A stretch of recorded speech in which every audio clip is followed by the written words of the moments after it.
সর্ষে কাঁকরোলের রেসিপি কখনো খেয়েছেন? না খেলে একবার তৈরি করে খেয়ে দেখুন। এতটা মজার আর লোভনীয়, মাছ মাংস কিছুই লাগবে না, একবার জাস্ট তৈরি করে খেয়ে দেখুন। আমি 4-5টার মতো কাঁকরোল নিয়েছি, একদম কচি কচি কাঁকরোল, দেখেন অনেক সুন্দর। এই নতুন ইউনিক একটি রেসিপি খেয়ে দেখবেন, আশা করি আপনাদের কাছে খুব ভালো লাগবে। তা আমি কাঁকরোলগুলোকে ভালোভাবে ধুয়ে নিচ্ছি।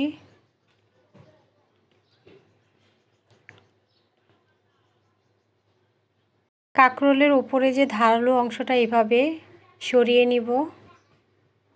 সরানো কমপ্লিট হয়েছে। এখন আমি পাতলা করে কেটে নিয়েছি। দেখেন কিভাবে কেটে নিয়েছি, এইভাবে কেটে নিতে হবে।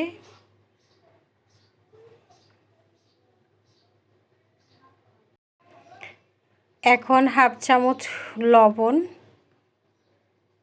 সামান্য একটু হলুদের গুঁড়া, সামান্য একটু মরিচের গুঁড়ো দিয়ে ভালোভাবে মাখিয়ে নিব।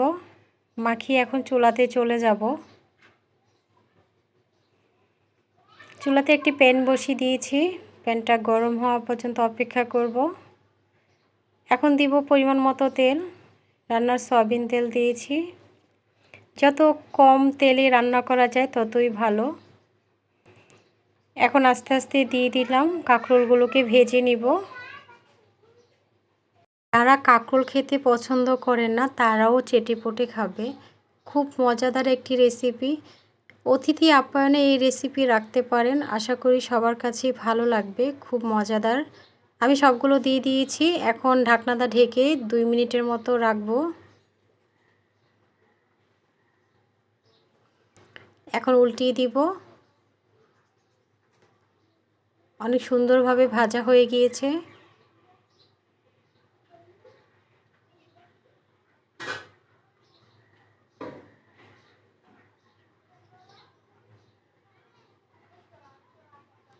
উল্টি পাল্টি এখন আবার ঢাকনাটা ঢেকে দিব 2 মিনিটের জন্য।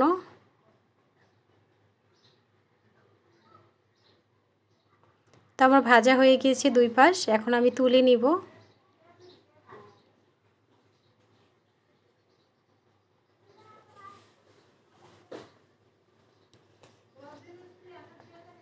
যেই তেলে ভেজেছি সেই তেলের মধ্যেই দিয়ে দিব পেঁয়াজ বাটা। আমি 3টার মতো পেঁয়াজ বাটা দিয়েছি, 3টা পেঁয়াজের পরিমাণ।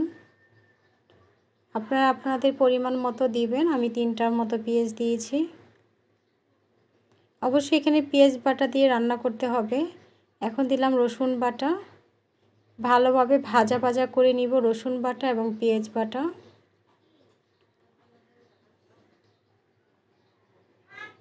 আমার ভাজা হয়ে গিয়েছে।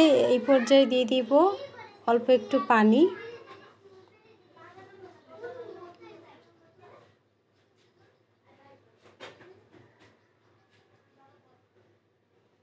এখন দিব স্বাদমতো লবণ, হাফ চামচ হলুদের গুঁড়া, 1 চামচ মরিচের গুঁড়া দিয়ে ভালোভাবে মিশিয়ে নিব। এখন মশলাটাকে এমনভাবে কষাতে হবে যাতে উপরে তেল ভেসে ওঠে। তো 5 মিনিট মশলাটাকে কষিয়ে নিব। এখন দিয়ে দিব সর্ষে বাটা। আমি 1 চামচের মতো সর্ষে বাটা দিয়েছি। আমি কালো সর্ষে দিয়েছি, আপনার চাইলে সাদা বা হলুদ সর্ষে দিতে পারেন। এখন ভালোভাবে নেড়েচেড়ে মিশিয়ে নিব।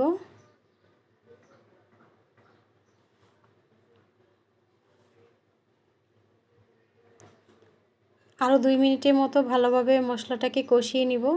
যত ভালোভাবে মশলা কষানো যায় ততই রান্নার স্বাদ বেড়ে যাবে।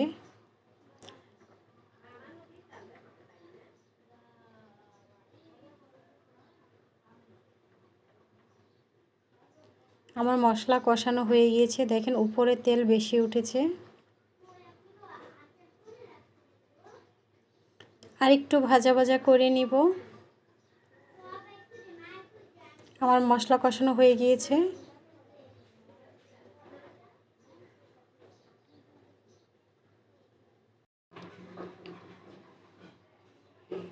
এই পর্যায়ে দিয়ে দিব কাঁকরোলগুলো। দিয়ে নেড়ে চেড়ে মশলার সাথে একটু মিশিয়ে নিব।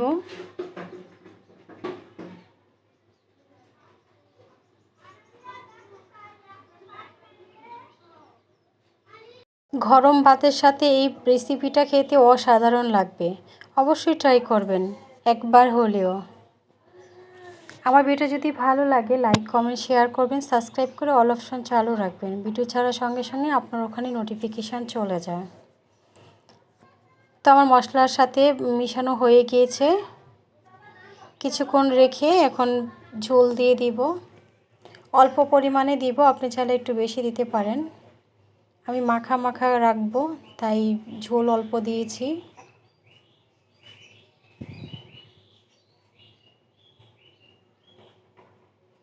অসাধারণ অসাধারণ একটি রেসিপি হবে।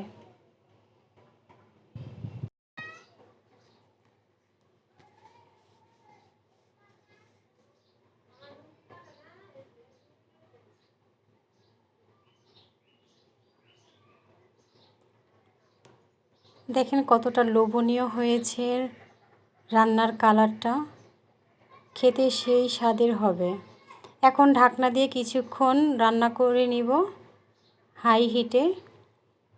দেখেন আমার রান্না হয়ে গেছে। আপনার চাইলে এই পর্যায়েও স্টপ করে দিতে পারেন। এখন আমি দিয়ে দিব কাঁচামরিচ। আমি যেহেতু মাখা মাখা রাখবো, একদম ঝোলটা শুকিয়ে নিব। এই পর্যায়ে খাওয়া যাবে। আমি আরও কিছুক্ষণ রান্না করে নিব, 2 মিনিটের মতো।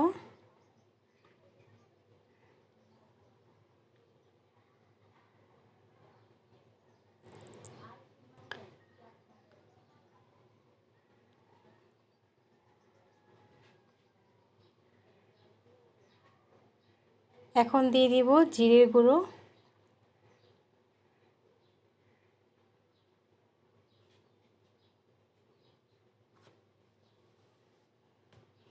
আমার রান্না অলমোস্ট ডান। এখন আমি সার্ভিং ডিশে সার্ভ করে নিব।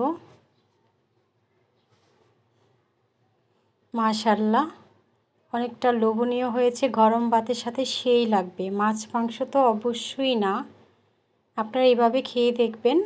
কাঁকরোল সর্ষের এই রেসিপি খুবই মজাদার একটি রেসিপি, অনেক ইউনিক। আশা করি আপনাদের কাছে ভালো লাগবে। তো আমার ভিডিওটা এই পর্যন্তই। আল্লাহ হাফেজ।